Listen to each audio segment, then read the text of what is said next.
12 December দুপুর আনুমানিক 2টা 25 মিনিটের সময় রাজধানীর পল্টন এলাকার বক্স কালভার্ট ডিআর টাওয়ারের সামনে মোটরসাইকেল আরোহী কতিপয় দুর্বৃত্ত ইনকিলাব মঞ্চের মুখপাত্র জনাব উসমান হাদির উপর ন্যাক্কারজনক হামলা চালায়।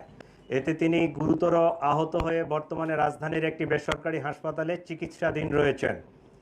উক্ত ঘটনার পরপরই ঢাকা মেট্রোপলিটন পুলিশ হামলাকারীদের গ্রেফতারের জোর প্রচেষ্টা চালিয়ে যাচ্ছে। ঘটনাস্থলের সিসিটিভি ফুটেজ সংগ্রহ বিশ্লেষণ করে ইতিমধ্যে দুজন সন্দেহভাজন ব্যক্তিকে শনাক্ত করা হয়েছে। এরা হলো ফয়সাল করিম মাসুদ আর আরেকজন ছিল মোহাম্মদ আলমগীর শেখ। ঘটনার তদন্তে জানা যায় সন্দেহভাজন ব্যক্তিরা হেলমেট পরিহিত অবস্থায় ভিকটিম উসমান হাদিকে খুব কাছ থেকে গুলি করে। ঘটনার প্রকৃত রহস্য উদ্ঘাটন ও শনাক্তকৃত সন্দেহভাজনদের গ্রেপ্তারের ইতিমধ্যে বিভিন্ন স্থানে অভিযান পরিচালনা করা হয়েছে এবং অভিযান চলমান রয়েছে। সন্দেহভাজন ব্যক্তিরা যেন সীমান্ত পার না হতে পারে সেজন্য তাদের পাসপোর্ট সংগ্রহ করে পাসপোর্ট ব্লক করে দেওয়া হয়েছে। সীমান্তে অতিরিক্ত সতর্কতা জারি করা হয়েছে।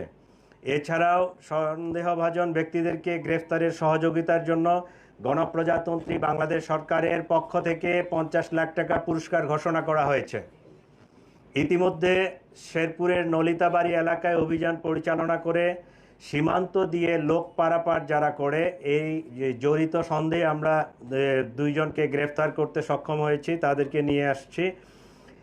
আর র্যাব মোটর সাইকেলের যে মালিক মনে করছে এরকম একজনকে র্যাব আটক করে আমাদের হাতে সোপর্দ করেছে।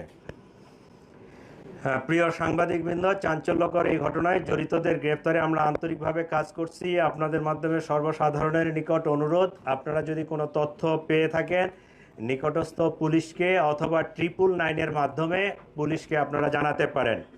আপনারা আরও জানবেন যে সেই অপারেশনের দিনে যে মোটরসাইকেলটি ব্যবহৃত হয়েছিল এটা আমরা উদ্ধার করতে সক্ষম হয়েছি।